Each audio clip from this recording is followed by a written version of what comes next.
Hello, I'm Arthur Black. Welcome to Weird Homes, a show that looks at the most unusual and bizarre homes in North America.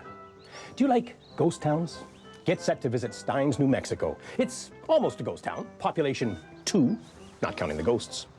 We'll also visit a woman who lives in her very own desert sandcastle, courtesy of her long-lost father, whose ghost also drops by from time to time. And if that doesn't fire you up, our last stop surely will. After a ride in an antique fire truck, we'll visit an old fire hall in San Francisco, complete with Sadie LaFlame, the resident Dalmatian. Oh yeah, break out the hoses. This is gonna be a 5-alarm show. Come on.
Next thing I know, he called me there in Phoenix and says, honey, what do you think of selling the house and buying a ghost town?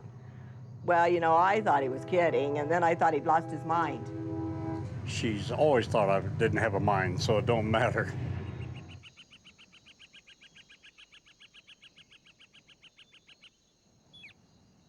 I was wound up. I was almost like Mount St. Helena. I was ready to blow anytime. All of my peers were dying of strokes, heart attacks.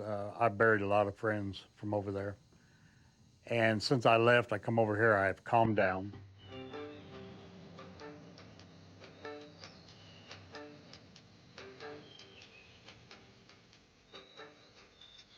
Wrecked cars, trash, snakes galore out here. Fertilizer's about ankle deep. Doors, windows laying out on the ground, ceiling collapsed. Wall collapsed. When we got here, she took a scoop shovel and cleaned out the house. That's how bad it was. I gotta be honest with you, when we first bought this place, we bought it as an investment. Bought it because of the off-ramp coming right into our town. We got 10 acres, the only private property here. My intention was to clean it up, turn around and sell it, make $1 and get out of here. That was until we found out what we had inside the buildings, the history behind the town, because I didn't care at that time if somebody bulldozed the whole town down and made a truck stop out of it. Now what I want to do is show you the kitchen. This kitchen has always been used, all the way back to the first settlers, all the way up until we got it. The previous owner actually used this kitchen. Some of the food that's still left in here, he was using. Most of the flour up in here has weevils in it. You don't have to swallow now, it walks down. But these are some of the instruments he was using, the table here. But there's always been somebody using this kitchen all the way back from the 1860s all the way up to now. Somebody has always lived in the town, it's been privately owned. That's why it's been protected. If it was abandoned, all of this would have been gone by now.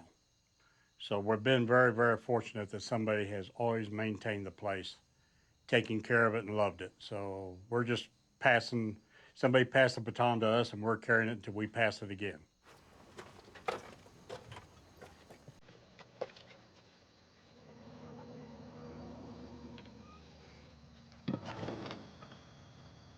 We don't have any ghosts here, but if you get up here real early in the morning, I do look real spooky. But other than that. We have had a couple strange pictures come into being. One time I was standing on the porch out here, and a man wanted to take a picture of me and his friend on the porch. So the two of us were on the porch, and Larry and this other gentleman was standing out there, and he was taking a picture. It was a Polaroid and it was a camera. Polaroid. When the Polaroid came back, there were 3 of us on the porch and not 2. But you could actually see the moccasins that he was wearing, like the blanket, and you could see how it come around him. Now that one there was a little unusual.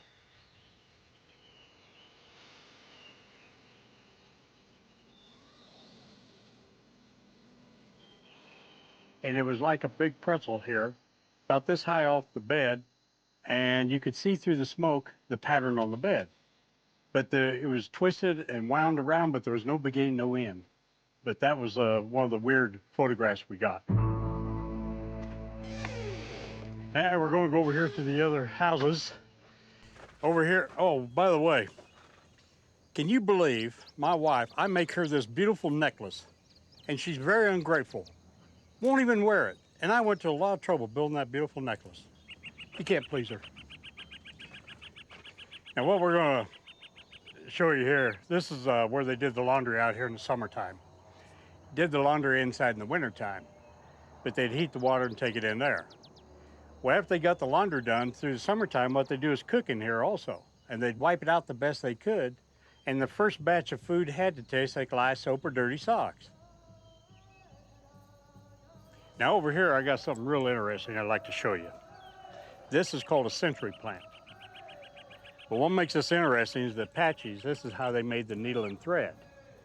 That's why Apaches always carry car keys, so they could take and bend this over. But they would take this point, they would bend it over, and then they would pull. And what the Apaches would do, they would take animal fat, wipe it down, twist it up, let it dry, and you can't break it. But that's an Apache needle and thread.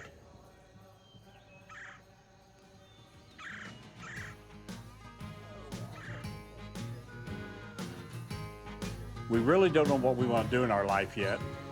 I'm only 59 years old. Why should I know what I want to do? So we're staying there temporary until we decide what we want to do. Oh yeah, I just got to fly it, Mike.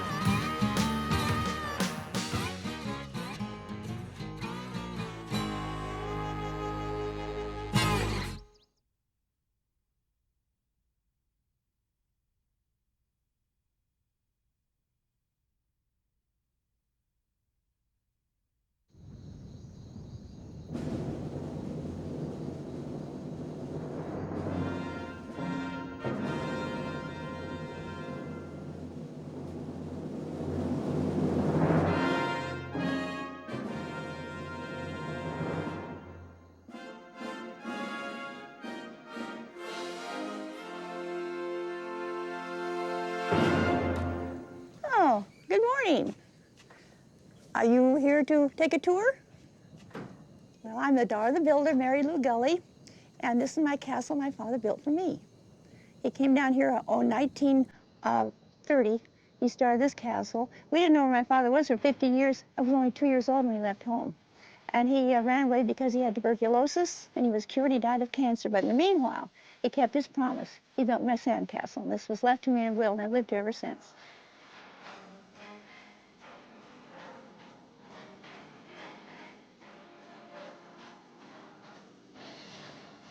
We almost didn't come. Then Mother said, I can't stand it. I've got to see what's been going on.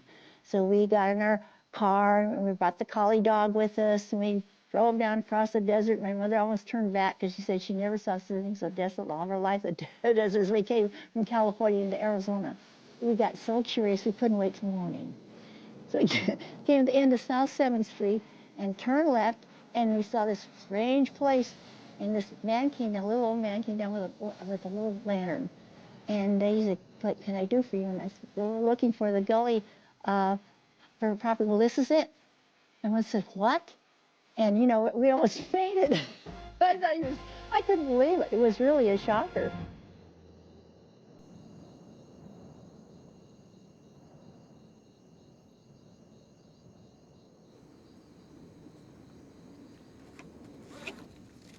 Oh, I've been learning in this place. See, because she let me work on it. And I said, oh, I don't know. But then I start thinking, and I can do it.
Oh, definitely, definitely. Now, I hate to say this because I think I'm going cactus wacky, but I have seen him a couple of times. And the water tank up here, a couple of guys that knew my father, they said they saw my father one time. I said, "You put me." I said, "No, he's walking on the balcony up there." He said, "The kids that just walked down there was trying to break in, and he scared them."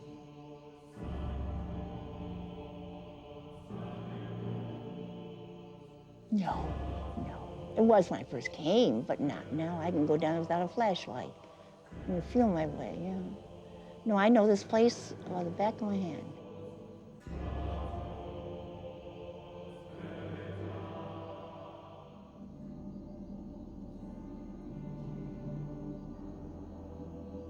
Uh, I don't know. I think they should spend more time at home.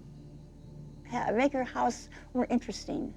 And people nowadays, I notice they're always out on the freeways, going back and forth to malls or ball games or stuff. They're not staying home enough. I think that's why we're having problems with children and everything.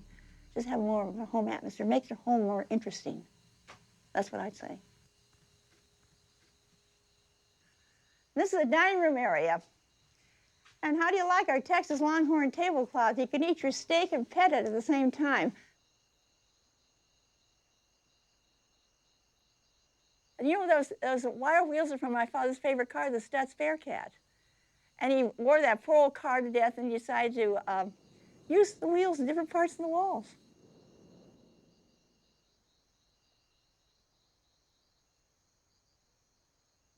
See our interesting shoes? It's an old Indian custom in this Indian country that if the bride leaves one shoe, the groom will always be true. Now, we don't guarantee this, of course. I wouldn't bank on it.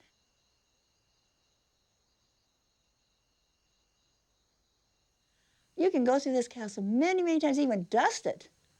Gee, I don't know what that was. What is that? Why come I didn't see that before? It's that kind of place. That's why you gotta become a bored housewife here.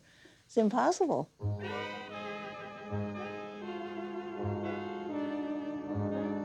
Deep inside all of us, there's a dream. A lot of us are scared to let it out. That's what's so sad. People are so afraid what other people will think. That's the worst thing of all, what other people think. As long as you're doing something that is honest, I wish the kids would get this message more and more. It's important. Because there's too much, well, TV has done a lot of harm, I think. I hate to tell you this, but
A friend of ours had discovered this place being put up for auction. Well, we walked in the front doors when it was open for observation, and we looked at each other, and we knew this was meant for us. This is it. And we went to City Hall, and the auction took place, and we really bought this firehouse on the very last bid we could possibly come up with.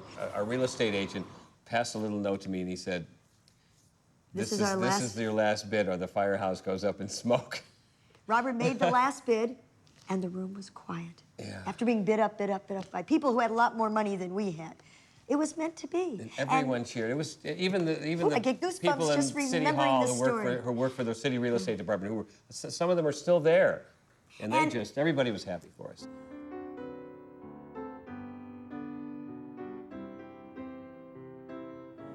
We moved in 1977, the middle of the year.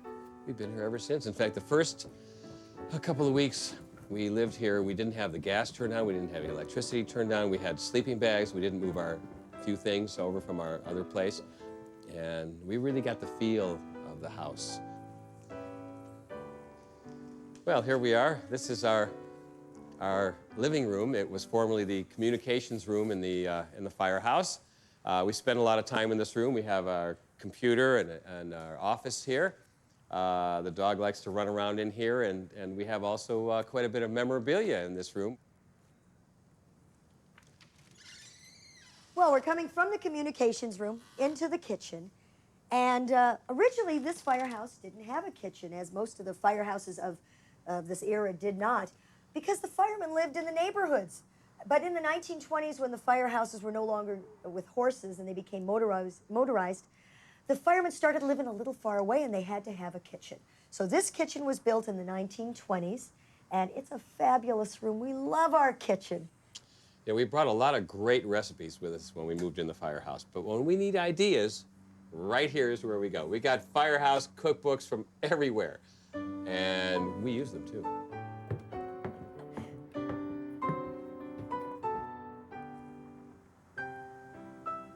Well, in all the old firehouses that had horses, and of course when they had horses, they had Dalmatians, they had a quarters for the Dalmatians. This is not only Sadie's room, but it was the room for all of the previous Dalmatians. And right here, we have Sadie's diploma from the Perfect Paws Dog Training School. Do you see that, Sadie? You were an A student. Yeah. Come on, Sadie. Come on, Sadie. Good girl. Go on, go on. Well, you can see we love Dalmatians. The Dalmatian has historically been the firehouse mascot. Originally, they were the coach dogs and ran along with the steamers and the horses, because the horses and the Dalmatians always got along well. And then when they no longer had the horses and they became motorized, the Dalmatian became the firehouse dog and took care of the firehouse, as Sadie does. She's the firehouse dog. These are the firefighters' boots with the bunker pants over the side. When they hear the alarm, they jump into the boots, pull the bunker pants over their shoulders, and down the pole they go.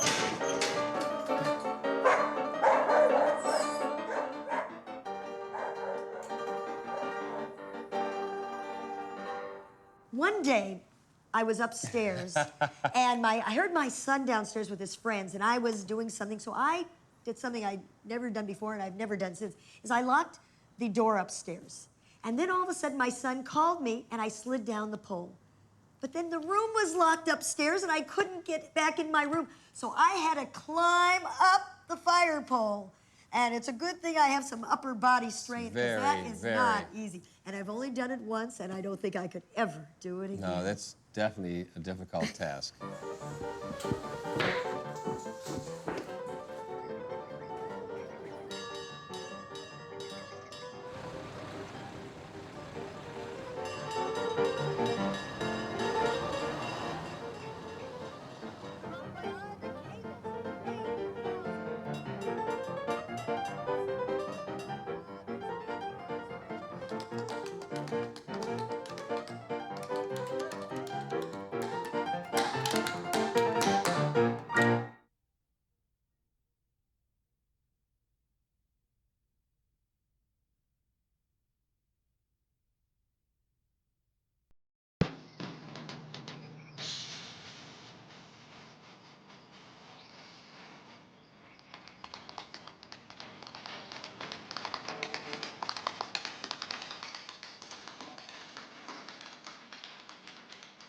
Well, I grew up in Hollywood, and I started dancing when I was 3 years old, and it was so great. I loved tap dancing. That was my favorite. And I started dancing on TV and the old musical variety shows, and I've just been tap dancing forever. It just makes me feel so good. You know, sometimes you just hear the streetcars going down the street. It gets you going, you know? You just want to recreate the sound. Or you hear something you haven't heard before, a rhythm, and you just want to, you know, create it with your sound. It's the rhythms of the city.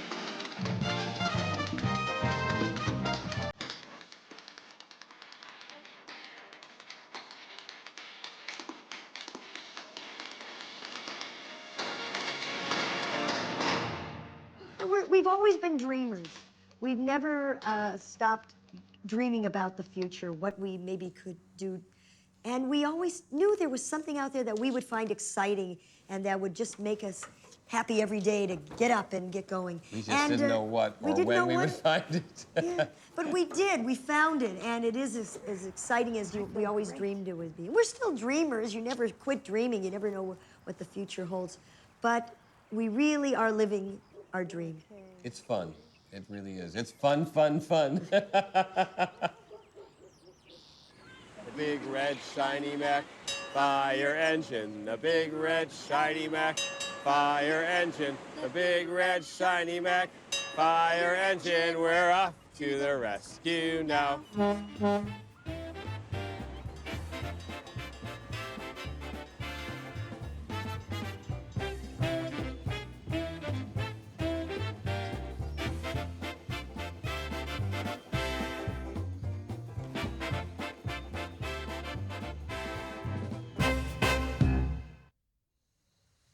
Wouldn't be easy living in a ghost town, you know. No electricity, no running water, no fire department. But rush hour must be a breeze. I'm Arthur Black. Hope you enjoyed Weird Homes. We'll see you next time.